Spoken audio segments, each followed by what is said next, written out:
Cheers!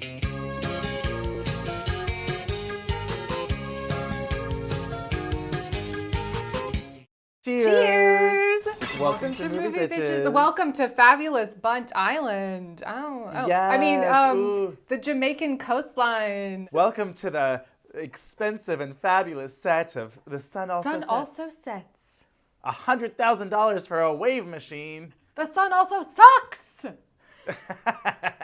I got my tennis club said it should be called The Sun Also Sucks. RetroReview episode 61. So, continuing summer camp, we have Soapdish with a fabulous cast of Sally Field and so many others. It kept going, and I was just like, what? Soapdish. This episode is dedicated and requested by Alistair from Patreon, so thank you. Great choice. We are excited to talk about Soapdish. Now, I will say, yes. first and foremost, first things first, shout out to our Patreon supporters like Alistair. Of course. $5 a month gets you early access. $10 gets you access to our viewing parties. Second, shout out to our wine sponsor, Wink. Go to trywink.com/moviebitches. You get $22 off your first month of wine. And third things third, of course, make sure to subscribe, share, follow us on Instagram, Twitter, click the thumbs up button, all that good stuff. So, Soapdish. I guess first we should say that one, this movie is fabulous, but two, there is problematic transphobia at the end that doesn't, in my opinion, ruin it. Kathy Moriarty is so great that I'm like, oh my God. Yeah. All I want to do is talk about Kathy Moriarty, this cast. Yes, I would say this movie is like 98% perfect until, oh no! It doesn't ruin the movie. It is, by 1991 standards, it is fairly mild. It ends the movie on like shoot. I would say if you haven't seen Soapdish, 100% go watch it, knowing that yes, the ending is not great and it does sort of, taint things. But on a whole, it is so good, so tight, so funny. The script is so good. The cast is amazing. The satire is just spot on. Yeah. It is camptacular. I would say definitely go watch it if you haven't seen it. I agree. Also, you should go watch our viewing party because Brian and I had a fun time. We made little cocktails. They're technically called the Pink Lady, but we figured you could call it A Sun Also Sets. Great. It's fun to make themed cocktails make everything more fun, I think. Yeah. Well, and speaking of like this pitch perfect satire and like smart writing and stuff, The Sun Also Sets. We're making fun of a Hemingway novel here. The sun also rises. You know what I mean? That's like, and that book is about everyone fucking everybody and like the machinations of interpersonal relationships. Let's say. Not even Bolt. No, Bolt. Bolt's gold, especially with the whole impedancy thing coming up. Makes sense. We're one kiss away, or one date away. One more date, we would have had a Greek tragedy on our hands. We were one date away from a Greek tragedy. So Soapdish is the story of Celeste Talbot, played by Sally Field. Essentially, she's playing Susan Lucci, except she wins all the awards. She's been, grown up on this soap opera, and it turns out as life unfolds and certain events in the plot, her life is even more dramatic and ridiculous than the soap opera itself. I can kiss who I want. No! You can't! You can't kiss her! We're her parents. You and I. We're her mommy and her daddy. Then Whoopi Goldberg, who we haven't even talked about, could write. Why can't I write shit like this? I got pregnant and I was so young. And I gave you to Grandma to raise. And I made up a twin sister, Simone, who died in a car wreck. And why can't I write shit like this? That golden updo that she has at the award. Oh my God. Yeah. I also would say definitely down for a Whoopi month. Yes. Of note for me, one of my favorite performances, I think, of hers, Little Rascals. I don't know why, it just sticks in my brain as such like an iconically fabulous, I was just like, Whoopi, that movie, of course. That movie really, I think got forgotten. Yes. But it is really, it's not quite as remembered as a Sandlot is. No. But that movie is, quick, what's the number for 911? Oh my God, I got $1. I got a pickle. I got a pickle. Oh wait, I got $1. It was both. Is there a pickle? It was both. Too? I got a pickle. I got a pickle. I mean, honestly, we should also retro review that at some point. Well, I guess if we do it for Whoopi month, I love it. I feel like that movie is very camp. And you know what? Mel Brooks produced it. So it's basically a Mel Brooks movie. So I'm here for it. I love that. I feel very ashamed for anyone who watched the viewing party. What? Carrie Fisher is talking and doing the and I was like, what do I know her from? Oh, Andrew. Did you say When Harry Met Sally? Well, I think era. I was. It's that Probably, haircut. yeah, that's true. Yeah, it was. It was very that. I'm an actress. An actress, really? How nice for you. I'm Betsy Faye Sharon, and I'm a bitch. And then when they cut back to her again, I was like, oh, never mind. Of course. I'm sorry. What do I know her from? But I think you're right. I think it was because it was so similarly styled to When Yes. Harry Met Sally that it was like, that character is someone. Yeah, and that's yes. what it was. Very Yes. that. She broke up with Bruno, what's his name, from Harry Met Sally, and became a fabulous casting director on the set of... Who's who is that actor? But he's also in City Slickers. Yeah, I don't know why the name Bruno is sticking out to me. Either that is his character's name or that is his name. the actor's name. I can't. It's something involving Bruno. But yes, Kirby. also- Bruno Kirby? I don't know. That might be it. That may be it. We'll find out. Also, Brian and I did decide that we should do a Kathy Moriarty month. Oh, I thought you were going to say Kathy and Jimmy. I'm down for both. Yes. What do you think of this? Is this beautiful? I think with your hair and your eyes, this is going to look beautiful because of the yellow. I mean, Kathy right? This month. movie has both Kathys. Love it. Both Kathys. Well, we already did Casper, which is the other most famous thing I personally know Kathy Moriarty from. She's apparently in Raging Bull, but I didn't. I haven't she's seen in. it. She was nominated for an Oscar was- in Raging Bull. She's fabulous. And I think introduced in. yes, it was a Yeah. a very Jodie Foster taxi driver introducing a young ingenue. Very under the cherry moon. I'm just so glad that movie keeps coming up. Yeah. So, Soapdish, the 1991, I would say classic. I mean, every bit of this is going to be caveated with, unfortunately, yes, the last 2 minutes shit the bed. But we're just going to table that because we're going to talk Yep. about the majority of the film, which is so beyond fabulous. I can't tell you how many times I watched this with my family. Oh my God. The lines, some of the things, like the only reason I know where and what Tierra del Fuego is because of this film. And then the show told everyone I had TB and sent my character to a sanitarium in Tierra del Fuego. This movie starts and it's fun, bright colors, fabulous. Love an animated intro. Is the First Wives Club intro like this, or Best Friend's Wedding? No, not Best Friend's Wedding. But yes, it starts off opening credits, super fun music, conga, very Miami vibes. It gives me very Birdcage vibes. I think Birdcage more successful of a film. Oh, of course. Yeah, absolutely. I watched them both the same amount of times, though, I think. Birdcage is a higher caliber I think so. movie, and Just it's trying to do a deeper thing. It is Yes. It is a comedy, drama, all of it, and this is a mostly broad but pinpoint, pitch perfect satire comedy. Yes. But this score is very Birdcage. It's Alan Silvestri who did everything. Oh, Just yes. like, I'm not even going to bother listing them. He just did We everything. could just have it scroll through. We'll take a screen grab of us going through IMDb on our phone, and that's just. But this score Google it. is so in there. It's so Miami. It's so conga. It's great. Yes. I think comedy scores, well, there aren't any comedies anymore, but comedy scores are lacking in fun. I don't feel Well- like I've been excited about a musical score in a film in a real long time, and I could be wrong, but it's been a minute. Maybe here and there. Here and there. I'm trying to think. Nothing. Maybe I'd have to really think about it, but I feel like I might be able to say Barb and Star. Yeah.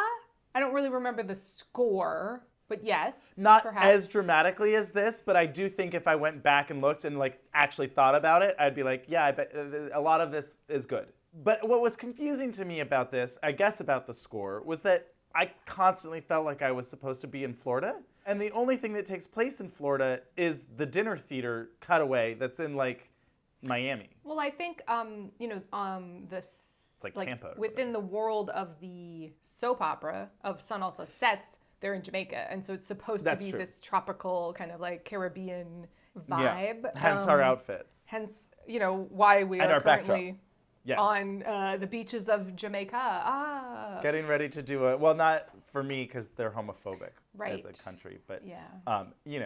yeah. Only in Jamaica.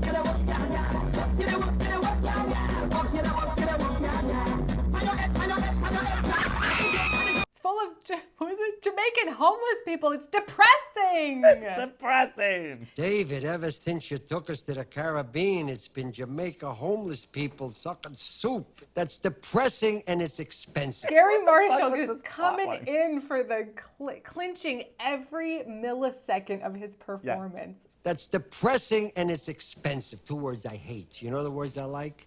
I like the word peppy and the word cheap. Peppy and cheap. Oh, now if Penny Marshall was in this too, I would have really enjoyed that. Yes. Obviously, for And, always. And Joan Cusack, somehow.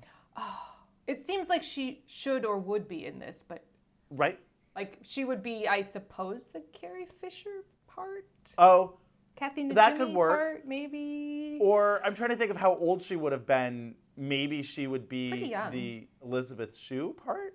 Not quite. She doesn't have the sort of It's not quite the Farrah Fawcett hair of it all. Yeah. Elizabeth Shue's fucking hair Yeah. is magnificent in this Magnificent, movie. yeah, It is yeah. a luxurious lion's mane of jojoba oil and youth. Yeah. Just a thing of beauty. So the director, Michael Hoffman, notably has also done One Fine Day. I think my favorite George Clooney movie. He really didn't do many rom-coms, but it worked. That one worked. No, I could see it, to be honest. Oh yeah, it was great. Have you seen One Fine Day? No. It's great. It's a movie I watched Cool. a lot. Him and Michelle Okay, cool. Pfeiffer, they're both single parents having a crazy day in New York, trying to fall in love, but not fall in love. Whoa! Oh. He did the Midsummer Night's Dream, the 90s one with Kevin Kline. And he also directed The Best of Me. No. Yes!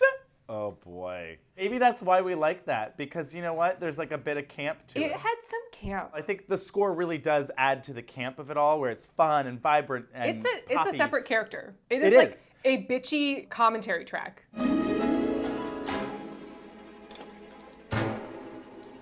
It is like, and I will highlight this. A boop, boop, Yeah, boop. exactly. Well, as a soap opera does as well, right?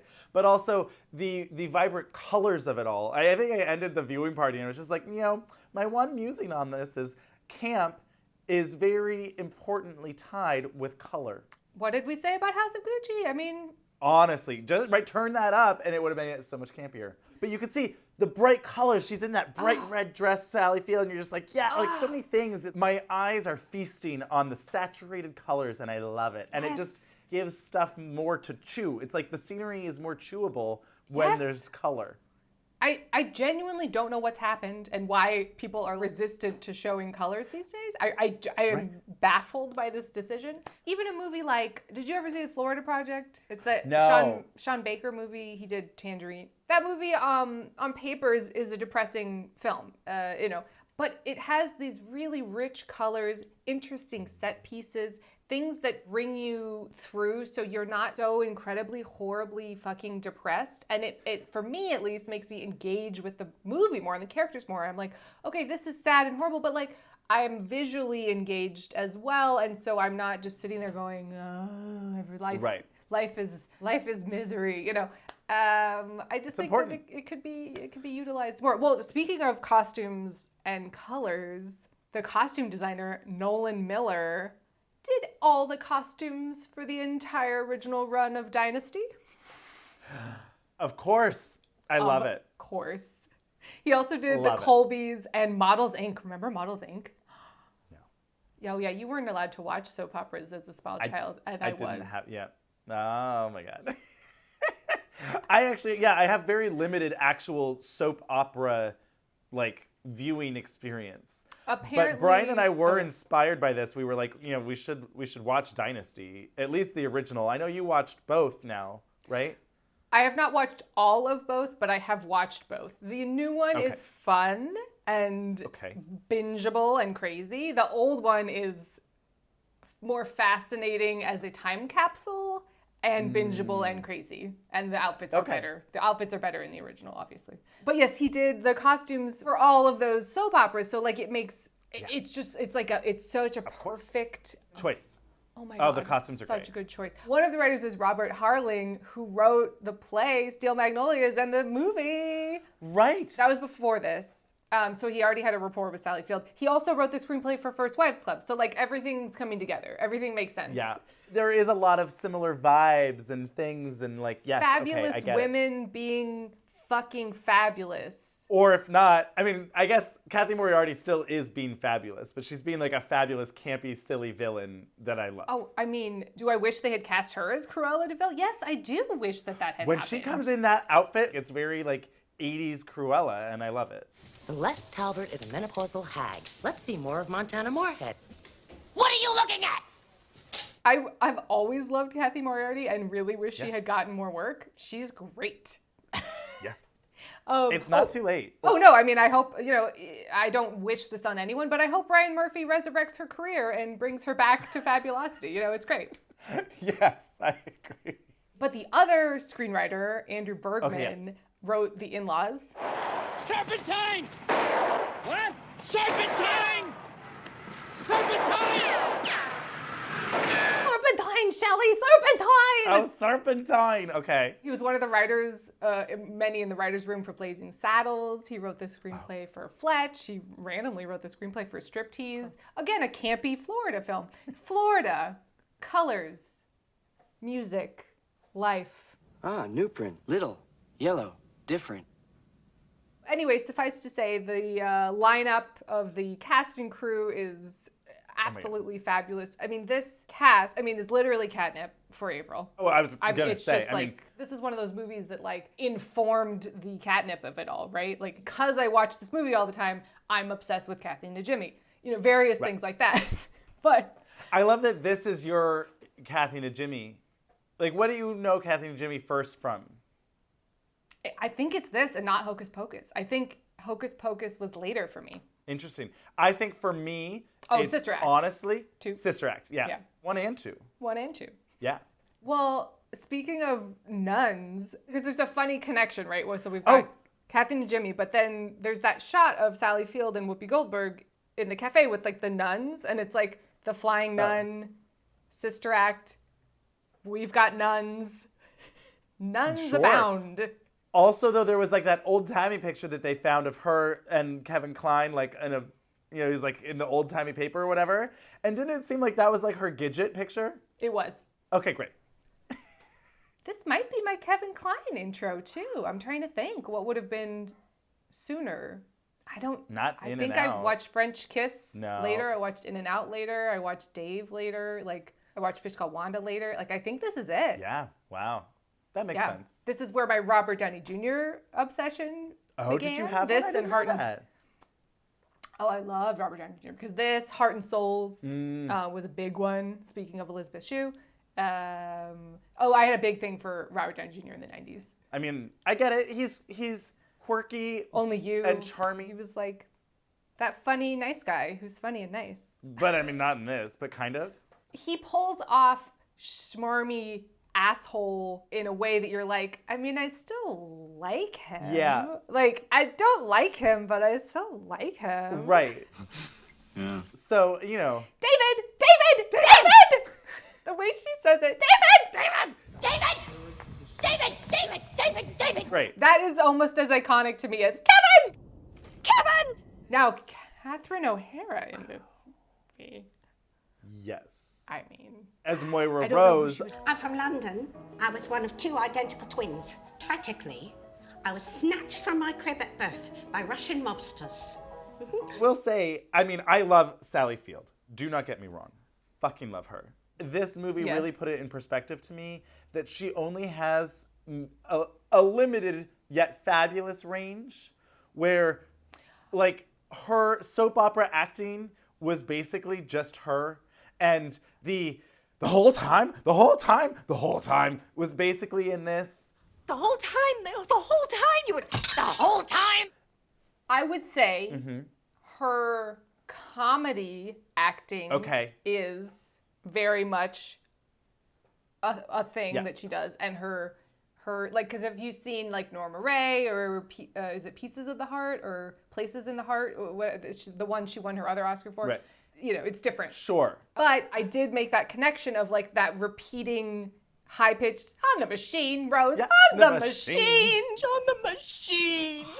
On the machine, Rose. On the machine. He's a dog. Yeah. You know, like it was very, the whole time, you know, it's that repeatedness, and it's so fucking funny and fabulous. Yeah. She's just Sally Field. Right. I honestly give her a fucking Oscar for this movie. I am 100% serious. She's doing it all. So much. And I read that, so Kevin Kline was actually supposed to be in Hook. He was supposed to be the Robin Williams character in Hook. But this movie had reshoots and it ran long, and they replaced him with Robin Williams. I can't. And I was like, I could see it, but it's a no. It's a no. I think for me, I mean, I love Not a Hook. no. Not like a no. No. But it's just that movie is such a Robin Williams movie to me. Yeah. Because But Kevin could have brought his Pirates of Penzance to it, you know, his Penzance to it.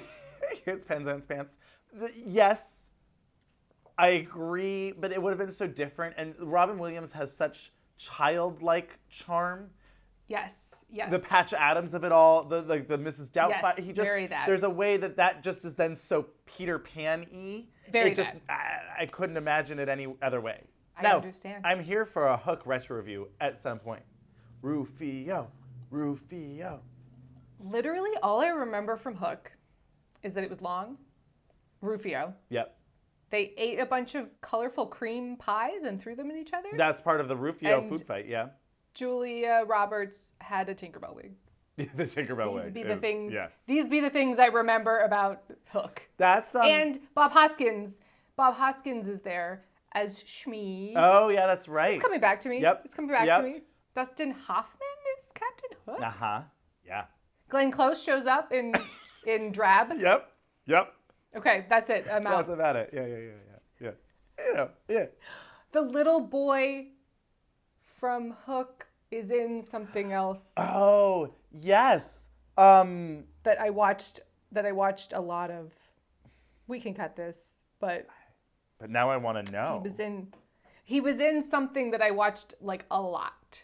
Charlie Korsmo was in Dick Tracy, Can't Hardly Wait. Yes. What about Bob? That's it. It's Can't Hardly Wait. Okay, great. He's the nerd guy. I can't feel my legs! Can't feel my legs. I have no legs! Anyway, speaking of casting decisions, Yeah. apparently Burt Reynolds was up for the Kevin Kline part. I don't see it. I'm sorry, who? Burt Reynolds. Burt Reynolds Thank you. was up for the Kevin Kline part. No, I can't see it. I don't see it. I don't see it at all. No. Like, period, end of sentence. He doesn't have The idea... I like Burt Reynolds, course. but like it just does not work No. at all. No. Burt Reynolds as a soap star, maybe, I guess, I could see it.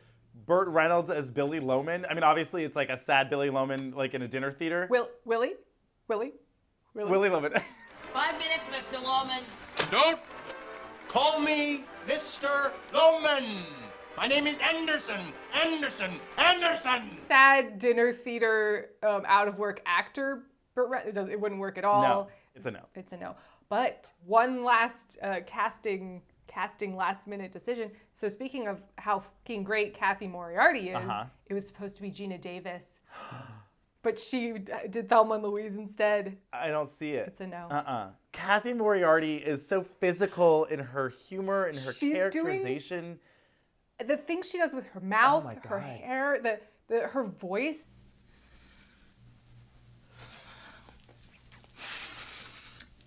No problem. Okay. I'm professional. Because of Casper in this, Yeah. her voice is Oh, yes. like, it's so in there. I fucking love it. Love her. I wore too much makeup and all the kids thought I was evil!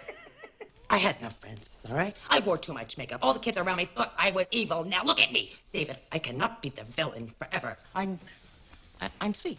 But she's so funny in her delivery of everything, and she's so like villainous in a way. I mean, and again, this is very much in line with the whole Disney villain of it all, gay villain of it Queer-coded all, villains, right? yes. Queer-coded villains that, yes, I don't enjoy that they're queer-coded villains, But do I love them as fabulously evil villains? Yes. Yes. Yes. I'm obsessed with them. I'm rooting for them. Right. So like, there's this weird thing where like the movie's trying to tell me something, and I'm like, no. We all love Montana them. Moorhead. Yeah.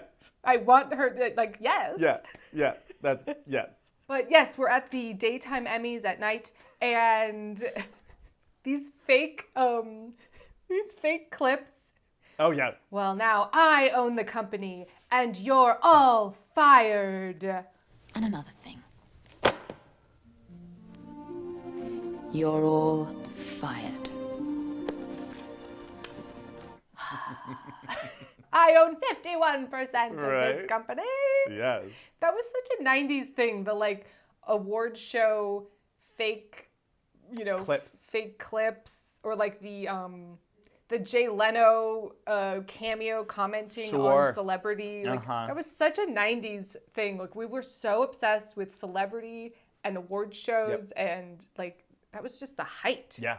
Now, an amazing day in the life of the sun also sets. Celeste Talbert, America's sweetheart, tells the world she's not so sweet after all. It just reminded me. I was like, man, that is a thing that's in a lot of these, In and Out, famously. Right. Various other things, but like, yeah. Mm-hmm. Casper, Boo Knows. I mean, that's not quite the same, but This week they're in Santa Fe, but next week, Boo Knows. Now from the... Oh, right, okay. I'm guilty. I am guilty. Guilty of love in the first degree. That's so bad. I love too when it's like, I don't know how to be a mother, or like whatever she says, she starts going into that monologue. Just say, yeah. No, Kay, I never said I was the perfect mother. Right. Credit for being someone who tried to love you the only way she knew how. Credit for being someone who tried to love you the only way she knew how. I know that speech. This sounds familiar. I know that speech. Yeah. I love, Brian and I we were appreciating in the viewing party about like Elizabeth Shue's character really becomes, as you learn to know all of them, she's clearly their daughter. Like she's this kind of fusion of the two characters. And it's done really well where you're like, ooh, that's like, you see Sally Field in her, you see Kevin Kline in her, and you're like, yes, both traits, both different types of people, both of like the hunger, it's all there, the same determination. The fame, I just really appreciated how tight this movie is. 20 minutes in, we've already introduced the whole set. We've introduced Celeste and how everyone feels about her, how she feels about them. We've introduced Kevin Kline and his sad dinner theater. Don't call me Mr. Lohman, it's Anderson. And this nightmare of a dinner theater. What did you say? The mayor. Who? The mayor of Providence. Who? The mayor of Providence. Rhode Island. Oh, waiter! Rhode Island! The mayor. Waiter! You're doing such a good job. Fine city here, Mayor. And then... You're doing so well up there. And a cup of coffee. But yes, Sally Field wins her umpteenth daytime Emmy, or they call it something else, I think. Gets home to her fabulous apartment to find out, oh my God, I left you the plants, darling. Yeah, Take as good of care of them as you took care of me. The bleach. I've left you the plants, darling. Please water them and treat them as lovingly as you treated me. So, quick commercial break, and we'll be back with more turbans. And fabulous hair, yes. And fabulous outfits. And fabulous cast. And Terry Hatcher's hair. Oh my God. And Kathy Moriarty's hair. Oh my God. Oh my God. The main conflict, I guess, is that there's machinations against Sally Field, mainly by Kathy Moriarty and Robert Downey Jr. Well, because Robert Downey Jr. wants to, there's something about her. What is it about you? I can't put my finger on it. You're not my type. I'm used to things like petite, waifish girls who don't wear any eyeshadow, but I'm so drawn to you. That he just something, I just can't pinpoint it. I really wish they'd leaned into this and too. like explored it in a thoughtful and interesting way. They weren't going to. No. But I like to imagine that there's subtext there. At least they laid the groundwork for subtext, Yes, right? yes, I agree. I was like, You're so not my type. Yeah. Usually I like wayfish girls who, You do want me, don't you, David? In the weirdest way. Because you're this close. I'm gonna seriously review this relationship. Kathy Moriarty is great, and she wants to have her moment in the sun, and so Sally Field must go. I am 28 years old, okay? I need this to happen now. I mean, there is so much talk about Sally Field, withering and drying up. I realize I'm not a young woman. However, I don't feel quite right in a turban. Okay. What I feel like is Gloria fucking Swanson! And of course, right, the turban, I will say it was such a drastic difference from, with the hair down. Oh, yes. What am I, 70, David? Am I 70? Why don't you just put me in a walker? Buy a goddamn walker and put me in it! And him on the loudspeaker. Attention. Right. No turbans for Miss Talbert. Okay, great. Clear that up? Yeah, great. Attention, no turbans for Miss Talbert. Well, so we also get to meet, well, it's a little early in the morning. Could you wear a swimsuit or something? Oh. Cut! Next time, could you wear a swimsuit underneath the towel? It's a little early in the day for me. I can't act with a swimsuit. I know. Kathy, Jimmy. I know. It's okay. I know. The only thing that I thought would have, that string that they didn't pull that they would if they remade this movie was that Bolt, 100% would have been clearly a homosexual, outwardly a homosexual. Yeah. Maggie, I came as soon as I heard. I was at the gym doing leg lifts when Father Corey told me about your experience at the soup kitchen. They didn't really address it, but it was obviously there to me.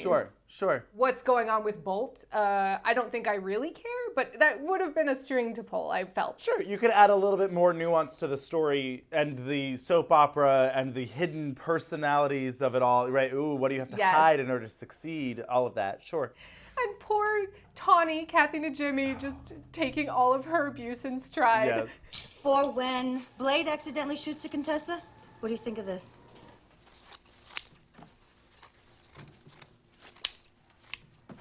When the father breaks up with the Contessa, yes. There's all this talk of father so-and-so and Contessa this. Ariel should be raped by Father Corey. I think the Contessa should be kidnapped by some colored guys. Colored guys? Rose? I mean, the plot lines of this soap opera, I mean, obviously that's the point, that it's supposed to be so absurd, but you're just really, and at a certain point too, you're just like, wait, what is this show about? Where they're talking about soup kitchens and... Claude is determined to attend Steve's funeral in a motorized wheelchair, which he operates by blowing into a tube. And also when you keep with the socially relevant storylines, such as the homeless, or oil spills, or breast implants. But there's lots of doctors and Nurse nurses, Dan yes. and oh my God, and Dr. Monica DeMonico. I'm Dr. Monica DeMonico, the neurosurgeon assigned to this case. You must be Dr. Rod Randolph. I lost it. I lost my mind. Oh, Terry Hatcher is not in too much of this movie, but every moment that she is great. Yeah, that is true. You have beautiful eyes. Ooh, they're nothing compared to my tits. Come up and see me sometime. Well, I guess she did have the revenge. It was just a stupid... Well, we could talk about it now if you want. In the end, it is revealed that Kathy Moriarty has transitioned and they out her, very insensitively on public television, and it is horrifying and, not a good thing to happen. Hello.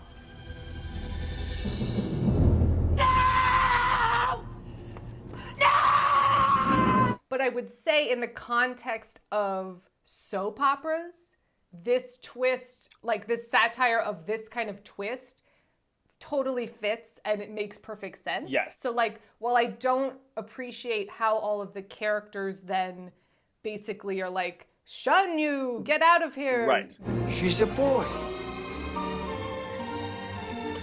Yeah, well, we knew that. Are you all right? Fine. I don't like that reaction, but the actual twist of that being the thing that is revealed to be part of this overly melodramatic soap opera plot, that makes sense to me. That isn't wholly on itself offensive to me.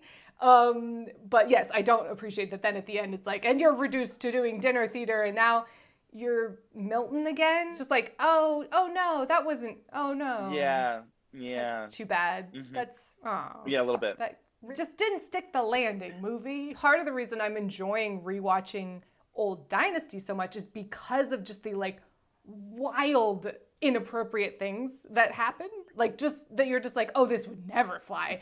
Oh, they thought that this was like, oh my God. Like, so I am actually enjoying being offended. It's like, so, it's weird. I don't know.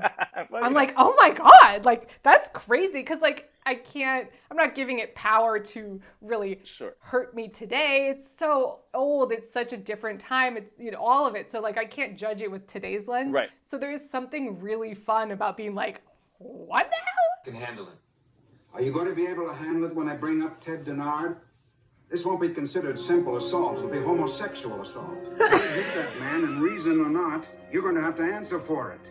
And one of the things I really like about this movie is the friendship between Sally Field and Whoopi Goldberg. Yeah. These two strong, independent women, of course, they, both have their problems. Have you ever done anything really horrible to them? Aside from naming my twins Venus and Saturn, which was grist for the mill for 10 years. When you think about the context of Whoopi Goldberg in this role, a black woman as the head writer of a show in the 90s, with all this power and panache, and she's keeping them all in line. It feels like it was written for that part. Like, it doesn't feel like it was a male character that then they just went, well, we'll cast Whoopi Goldberg because, to get diversity or whatever it is. It feels like they thought about it. And I really appreciate that. Really at the center of this, it is about their friendship and how close they are. And Rose understands that Celeste sometimes needs to go across the George Washington Bridge. And For a little pick-me-up. Oh, look! Look! Oh, you on the TV show? Oh, look at Tony on the TV show! Oh, look at that! He went back to Pittsburgh! What does that say about me? Yeah, it was very that. It is, yes. He went home to Pittsburgh. Dirty Pittsburgh?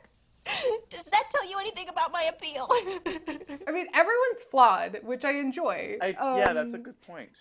Really across the board, like nobody's, I mean, maybe Kathy Najimy, I mean, her taste might be flawed, but other than that, she's pretty perfect. What do you think of this? Okay, or I could line it, or I have a black one that might be, but no, that's not good. And Rose actually never really... That's true, other than naming her daughters Venus and Saturn. Really, it was, the way that she delivered it was just... 10 years, and my mother finally forgave me like a year ago.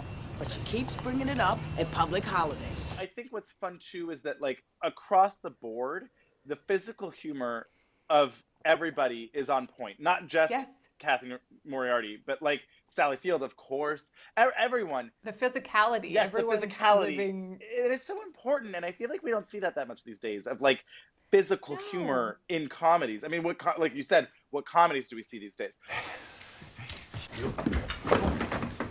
It's really also very much about the editing. I feel like comedies are so long these days, and if they're gonna have that kind of cheap and peppy. I like the word peppy and the word cheap. Peppy and cheap. Let's this keep movie is it moving. 90 minutes. 87, something like that. Or an hour and 36. It was an hour and 36. There is so much packed in. It is dense with plot and characters, and you feel like you know everybody. I mean, oh my God, Robert Downey Jr. just being like, I've got it. They make her mute. Well, if she doesn't speak, we don't have to pay her as much. We'll make her mute. Then we don't have to pay her as much. Like, it's just, there's so many lines. I have feelings about you, not for you. Yes. There's a difference. Pardon me, I'm having a life here. Right. Please. Pardon me, I'm having a life here. But I love you. I love you. I love you. I love you too. Yeah, right. Obviously, they're satirizing soap opera, but they're also very much satirizing actors. So you think I should take movement classes? Absolutely, very important.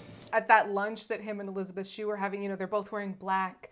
Oh, you should take movement classes. And they're both like in the scene doing a lot of hand stuff to impress each other. And I was just like, I'm so obsessed with what is happening. Yes. And Kevin Kline specifically satirizing the pretension of actors. The one-man and Macbeth. He's Hamlet. One-man Hamlet. My theory is that all the characters are Hamlet. And it's all happening in Hamlet's head. So you only need one actor. All the characters are inside of his own head. That actually clears up a lot of things for me. Am I crazy? No, that actually clears up a lot of stuff for me. I lost my mind. Well, and Kevin Kline, a year before, had done Hamlet on Broadway, so it's like extra funny. Yes. Like, it's just like, oh my God, this is so good. Yes, I see his character. He's seen European things. He's seen things in Europe. European things. Maybe an accent. I'd stay away from accents. Oh my God, we didn't even talk about that. He was decapitated. You know what that means. It means he doesn't have a head. How am I supposed to write for a guy that doesn't have a head? He's got no lips, no vocal cords. What do you want me to do? You'll figure it out. Be creative, Rose. Gosh. They froze the head. Where They put it on ice, they put it back on in a precedent-setting 2-day operation. You know, it's like, will you use your imagination? Oh, he doesn't have a head! How in the name of God is that possible? That was actually a really good Sally Field. That was a good one. And then I loved it too. Then the show just becomes them.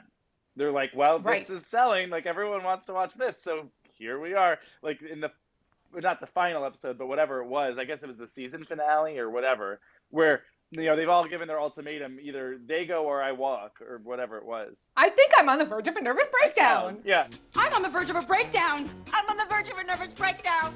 I could conceivably have a breakdown. They all are having a personal Greek tragedy amongst themselves, and therefore they can't get together. And so they decide that the final episode or whatever is going to be live, and they're going to have to read it on a teleprompter. This idea is so funny, and I feel like there's a way to use this again somewhere because it's just so good. Yes. No one will know. Oh my God, wait. We have to talk about Kathy Moriarty's cheetah visor 80s sunglasses with matching coat. Oh my God. Yeah. I mean, her outfits in general, fab. Her hair when she's chasing Robert Downey Jr. around with that wiffle bat, and she's like, David! Did you notice there's like a weird tiny marionette stage in his office with like Sally Field and like a bunch of characters on marionette strings, and it's like the sun also sets, and it's like this weird little Punch and Judy set. And I was like, weird. I love that. What the fuck is this? Where did that Like, end up? what's That's what I want to know. happening here? What auction did It's someone somewhere. buy that at? I need to know. It's in Sally Field's house. Oh. So Montana Moorhead has announced that she's having a secret love affair with Jeffrey Anderson, and she's having his baby, and she's trying to stir up all this press and break up him and Sally Field. And then she has a like very camp moment in the mirror where she's like preparing for her revenge. And did you notice there's like a Wizard of Oz poster and like a tiny little Dorothy doll? And I was like, okay, so we're like alluding They to... gave her a backstory, and I loved that. Her character works. Like, regardless of how her character's treated in the end and how I, can disapprove of that, the character works because Kathy Moriarty put the work in, and they wrote a fully realized person. They did. Oh my gosh, but yes, we've reached the culmination of all of this drama and melodrama and interpersonal dynamics, and they're doing a live show, and by the end of the live show, one of the three of them is going to still be on the show, and the other two are going to be fired or killed or not on the show anymore. Yes. And little details like the tassel On that his keeps head. touching his head, and it's not addressed, and it's not played for big laughs. It's just there. And it's so funny, coupled with the fact that he doesn't have his reading glasses. It seems that Angelique has a rare case of brake fluid. She's got bran fever. Bran flavor. Brain fever. Say it! It's a rare case of brake fluid. Brake Brain fever? Yes, of course. Yes, brain fever. Yes. Or what we call in Austria,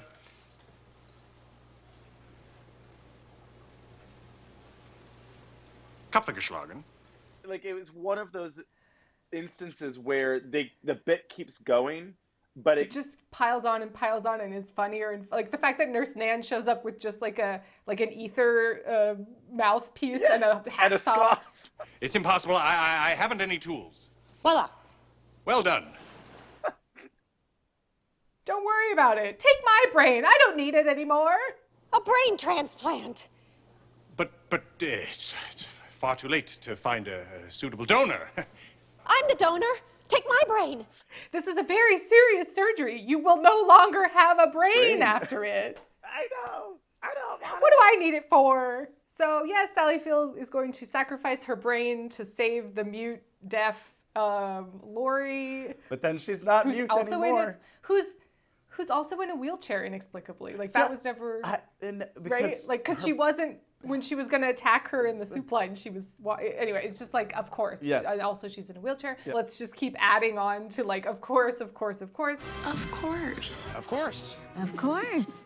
Of course. Of course. Oh my God, of course. Kevin Kline and her obviously have a chemistry, and it's all coming out both on the show, quote unquote, and then in real life. Shut up, Montana! Sudden speech, the last stages of brain fever. She could blow at any moment. I could always speak. Mother. She's my mother. Montana, shut up!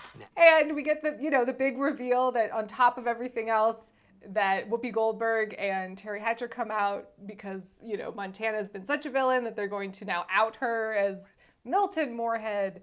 Ha ha ha ha ha. Honestly, I'm not actually, the public outing is not great, but I'm not actually mad at the twist of her being a trans person if then, Robert Downey Jr. is like, that actually clears a lot of things up for me. And we get like this resolve where we are now embracing Montana for who she actually is, because she can now talk about it or whatever. Of course this wasn't going to happen in 1991. No. But there's like, if you just tweaked it.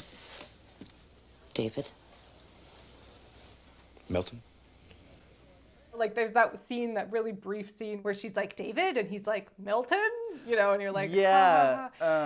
If it had been him being like, this actually clears a lot of things up for me. And then, conga line. Right, and they're all together and everyone's happy. Honestly. That's true. That's really true. That's an easy way to fix it. So anyway, all I would say is I feel like with just literally we could ADR in him saying, this actually clears a lot of things up for me. And that's and the movie. Yep. Cut the stupid dinner theater thing where now she's shunned. I was sad to see her not at the Emmy table where then they all won. Like I was like, no, embrace Montana. Absolutely. She's a great villain. And you know what the best part of soap operas are? The great villains. Yes. Marcia Cross, Joan Collins. Like these are the people that you want on the show. Yes. I think you're right. That is a real easy way to fix it. Like you could almost do it in post. I can fix it. I can literally do it. I can just take the audio and do it. Let's do it.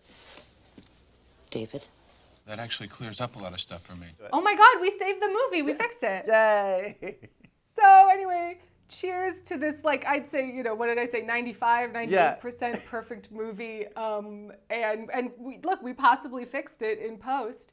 And this cast and color.